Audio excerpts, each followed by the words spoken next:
प्रिय दोस्तों, नमस्कार। इंद्रियों की क्षमता सीमित होती है। इंद्रियों और मन की क्षमता सीमित है, लेकिन तुम्हारी नहीं। इसी पर हम वीडियो में बात करेंगे। उससे पहले अगर आप चैनल पर नए हो तो सब्सक्राइब भी करें। वीडियो को पूरा सुनेंगे तो आप इसका अधिक से अधिक लाभ ले पाएंगे। पसंद आए वीडियो तो शेयर ज़रूर करें, शेयर करना ना भूलें। और हमने गीता सीरीज़ की शुरुआत की, ज़रूर जुड़ें यदि आप जुड़ सकते हो तो। हम चलते हैं अपनी वीडियो की तरफ। प्रिय दोस्तों, मन और इंद्रियों की क्षमता सीमित होती है, सीमित होती ही। अर्जुन भगवान श्री कृष्ण के सामने निवेदन करने लगा, हे प्रभु। जब भगवान श्री कृष्ण बोले, अर्जुन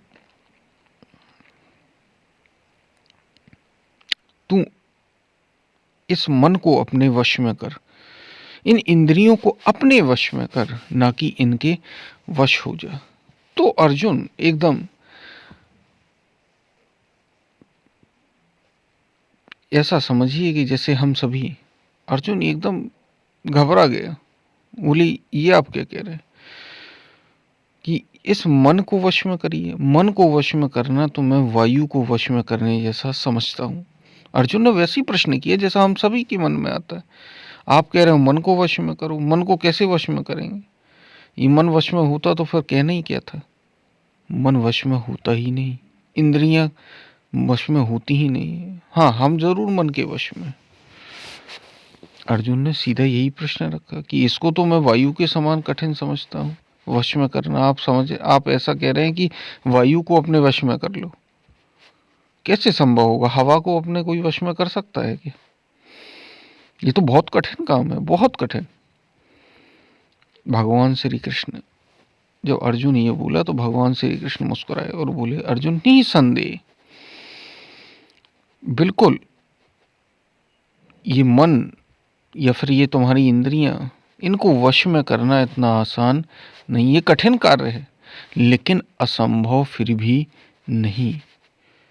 भगवान श्री कृष्ण बोले कि ये असंभव फिर भी नहीं है कि मन और इंद्रियों को तुम अपने वश में कर नहीं सकते, क्योंकि ये भी, इनकी भी अपनी सीमाएं हैं। ये भी सीमित ही हैं, भले ही कितने शक्तिशाली दिखते हो। और फिर उदाहरण देते हुए कहते हैं कि अर्जुन, इस शरीर से श्रेष्ठ तेरी इंद्रियां हैं। देखो, शरीर से श्रेष्ठ तेरी इंद्रियां हैं या नहीं है?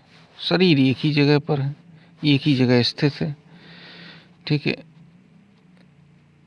इस शरीर से श्रेष्ठ तेरी इंद्रियां हैं। शरीर तो एक ही जगह है, एक ही जगह देख। आंखें, शरीर एक ही जगह है, ये तो दूर तक जाता ही नहीं। इंद्रियां इस शरीर से श्रेष्ठ हैं। यानी जो छोटा होता है वो बलवान भी होता है, जो सूक्ष्म होता है, छोटा नहीं, जो सूक्ष्म हो वो शक्तिशाली भी होता है। देखो, ये शरीर शक्तिशाली है, ठीक है, लेकिन ये थोड़ा बड़ा है। इंद्रियां इससे छोटी हैं। आंखें देखो, अपने कान देखो, जीभ देखो, नासिका देखो, लेकिन नासिका दूर तक, आपकी नाक दूर तक गंध ले सकती। शरीर तो थोड़ी दूर, शरीर कहाँ, आसपास आपके चारों ओर ही है। आंखें दूर तक देख सकती हैं, कान दूर तक सुन सकते हैं, वो बहुत दूर तक सुन सकते हैं। शरीर से श्रेष्ठ और सूक्ष्म तेरी इंद्रियां हैं।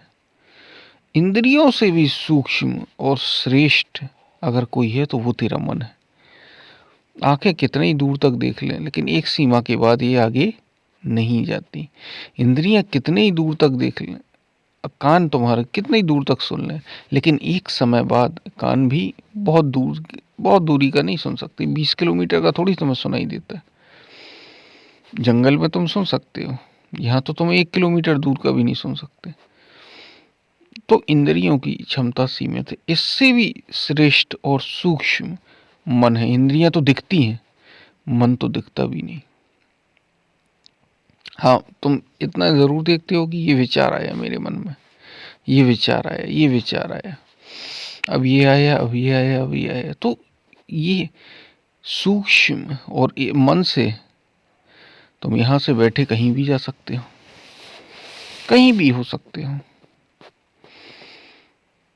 जिसको याद कर लो तुम वहीं पहुंच जाते हो। तो इंद्रियों से सूक्ष्म भी और शक्तिशाली भी तेरा मन है अर्जुन।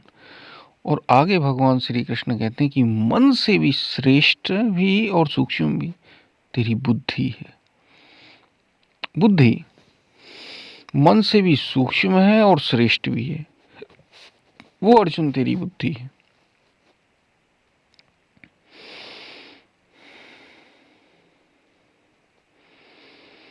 मतलब मन से अगर कोई श्रेष्ठ और शक्तिशाली है वो तेरी बुद्धि, क्योंकि बुद्धि मन को भी अपनी काबू में रखती है। मन जाना चाह रहा है कहीं और, लेकिन बुद्धि नहीं चाहती कि वहां नहीं जाना है, तो वो उसे अपने वश में कर लेती है। लेकिन बुद्धि क्या दिखाई देती है? अरे मन में तो विचार आते, बुद्धि कौन सा निर्णय लेना है ये तय करती है। तो मन से सूक्ष्म है तेरी बुद्धि, मन को भी काबू में रख रही है। मन जिसके कंट्रोल में वो तेरी बुद्धि है। और बुद्धि से भी श्रेष्ठ और सूक्ष्म और शक्तिशाली अगर कोई है तो वो तुम हो। क्योंकि तुम्हारे होने से ही, तुम्हारे अस्तित्व से ही इस बुद्धि का, इस मन का, इन इंद्रियों का और इस शरीर का अस्तित्व है। कोई अगर कहीं से ऊर्जा पा रहा है, यदि तुम ना हो, सोचो एक शरीर पड़ा हो, मृत शरीर में, और होता क्या है, तुम नहीं होते। इंद्रियां तो उसमें अभी भी हैं, शरीर तो वो अभी भी है, क्रियाएं सूक्ष्म रूप से भी उसमें चल रही हैं। शरीर में सूक्ष्म क्रियाएं घटती रहती। कौन नहीं होता? तुम नहीं होते तो किसी काम का नहीं। तो तुम सबसे शक्तिशाली, तुमसे ये सारे शक्ति पा रहे हैं, चाहे वो बुद्धि हो, चाहे वो मन हो, चाहे वो इंद्रिय, चाहे वो शरीर। तो तुम चाहो तो इन सबको अपने वश में कर सकते हो। इसलिए मन की और शरीर की तो सीमाएं होती हैं। शरीर की तो है ही, इंद्रियों की भी हैं, मन की भी सीमाएं होती हैं और बुद्धि भी सीमित होती है। कोई है यदि इन सब से शक्तिशाली, सूक्ष्म और जो सीमाओं से रहित है, तो वो तुम हो। वो कोई और नहीं, वो तुम हो। इसलिए इसे जानो और ऐसा जानकर इनको वश में करो, इनको जीतो। और जिसने इसको जीत लिया उसने जगत जीत लिया, उसने जगत जीत लिया, दुनिया जीत ली, उसने सब जान लिया जितना जानने योग्य है। तुम पूरी दुनिया का ज्ञान इकट्ठा करके भी वो इकट्ठा नहीं कर सकते जो स्वयं को जीत लेने पर कर लेते हो, जो इन मन इंद्रियों को जीत लेने पर कर लेते हो। इसलिए सारा ज्ञान एक तरफ और आत्मज्ञान एक तरफ, ये सबसे ऊंची विद्या ब्रह्म विद्या इसलिए कही गई। इसलिए इनकी तो सीमाएं हैं, शरीर और मन की, इनकी क्षमता सीमित है, तुम्हारी क्षमता कोई सीमित नहीं। और फिर तुम जानोगे कि तुम कोई एक शरीर ही नहीं, सब शरीरों में तुम ही हो।